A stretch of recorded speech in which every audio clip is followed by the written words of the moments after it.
Hopefully today, this issue will be resolved. Now, what this issue is what I tried to fix before, and I did not complete it at all.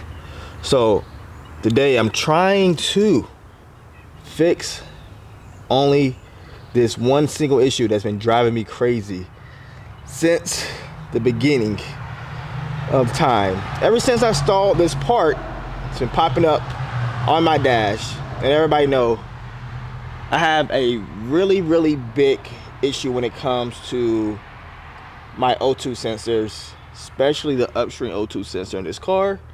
And I've been running a check engine light for almost, I don't know, past 2 years now. But the last time I did this, you guys remembered, I actually had to splice both of the O2 sensors because the end part was wrong. I had a female instead of a male. I spliced it, put it back in the car. I thought everything worked. Went down the road, turned the check engine light off with my scanner, and it popped back up. So hopefully today, this would be the day that it doesn't come back on. So I know it's the check engine, I know it's the O2 sensor, upstream O2 sensor. So what I'm gonna do right now, I'm gonna get in the car, plug the scanner in, and we're gonna see what it says. Now it can say something different, hopefully it doesn't, but I know for a fact it's the upstream O2 sensor. And today we have a brand new O2 sensor from K Series.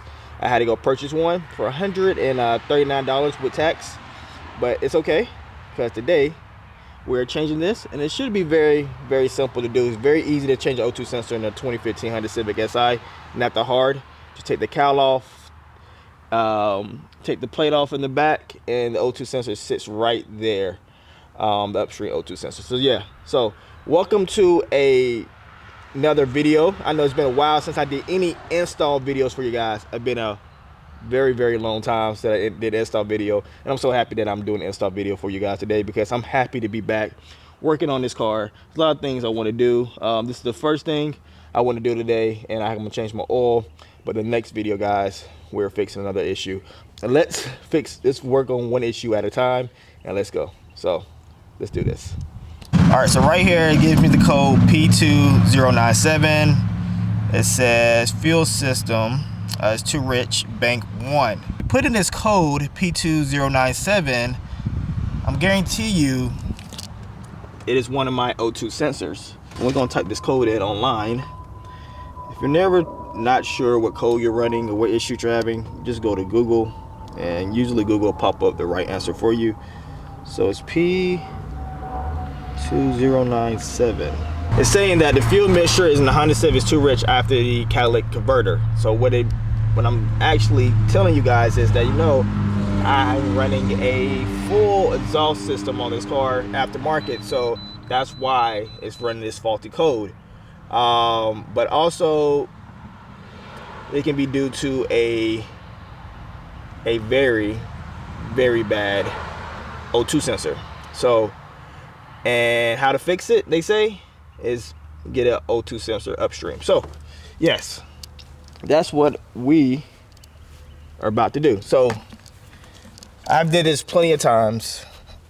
I have show you guys how to take this off. So I'm gonna do a very quick video how to get this off and get to the main issue today.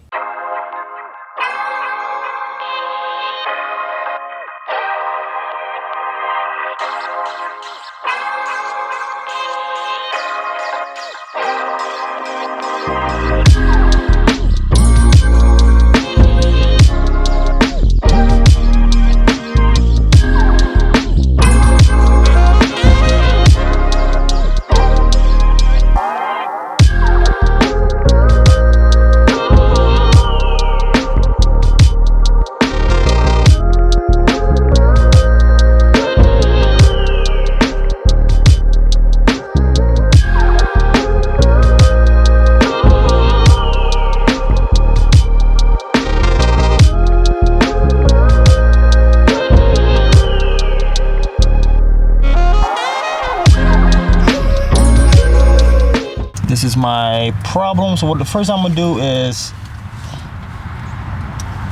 find the connection If you have O2 sensor problems like me, I recommend you go and buy one because you might be changing that O2 sensor a lot in your future.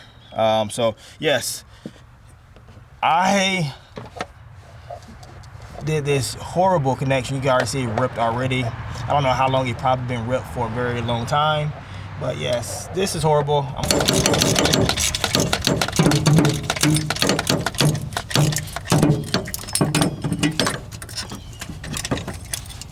Now,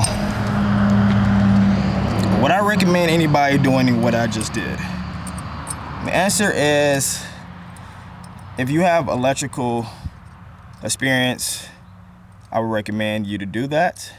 But I knew this had to get changed out because my electrical issue was trash. Very, very trash. You can see the O2 sensor right here is fried. Had this in about a good year so far. So, I mean, it didn't really do its job because the check engine light came back on. So this one is getting tossed over there. Now this O2 sensor has the right connection and it is perfect. This is it right here. Now, these things are not cheap. These things are expensive. I didn't know how expensive O2 sensors are, and this one was very expensive. I had to go to Case Series, like I said before, and yeah. So if you're looking for like certain parts for your car, and especially if you have a Honda, I would definitely go to Case Series because they have good parts. So what I'm gonna do is get this out the bag, put it in there, and put everything back together, and hopefully my issue will be resolved.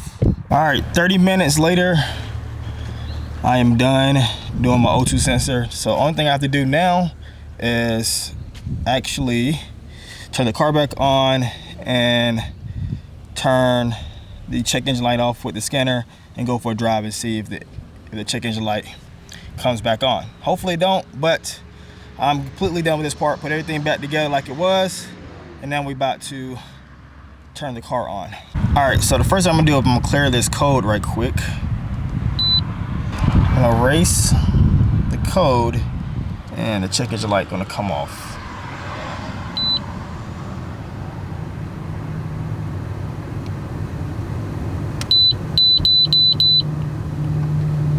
So hopefully that will resolve the issue.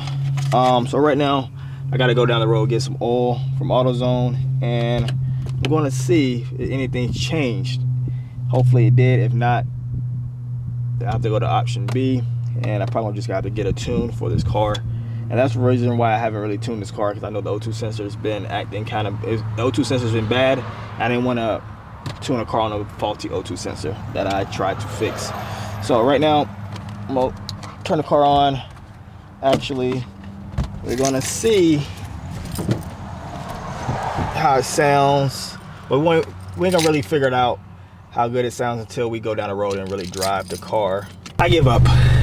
I definitely give up, because at this point I replaced the O2 sensor and look what came back up on my lovely dash, the check engine light. Once again, I'm completely done with installing O2 sensors on this car. I don't know what the deal is. I have one more solution, like I said.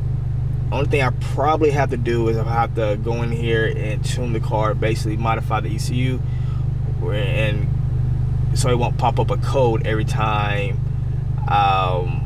for my exhaust. Like, it's really hurt because I hate seeing a check engine light on my car, even though I know it's something simple, but I don't want to see nothing on the dash. So right now I have a check engine light popped back up on the dash, cleared it out, went for a drive, drove it, and O2 sensor still wasn't enough to keep the check engine light off. So now I got to resort to plan B. It was I have to get a tune, and I have to find somebody who can tune this car, who can basically go and just modify and just take away the O2 sensor, because I am running a aftermarket exhaust on this car, aftermarket downpipe. And you run those things in car, you're gonna allow codes gonna pop up, because basically they always say when you install aftermarket parts, you do need to get a tune. And yes, so I think I did my job for the day. I replaced the O2 sensor. It was going bad anyway. It was already horrible with the wiring I did before, so I want to replace it, just be up to speed. So now that's done. Now I just go get a tune to get that off the dash. But yeah, hope you guys enjoyed today's video. I know this was a short video. I know I haven't did any work on the car, but we're going to get back to that. Summer is coming. Summer is approaching. It's March, and I can't wait to work on this car. I have a lot of ideas I want to do, a lot of things I didn't do last summer I want to do this summer. But I hope you guys enjoyed today's video. I see you guys very soon, and yes.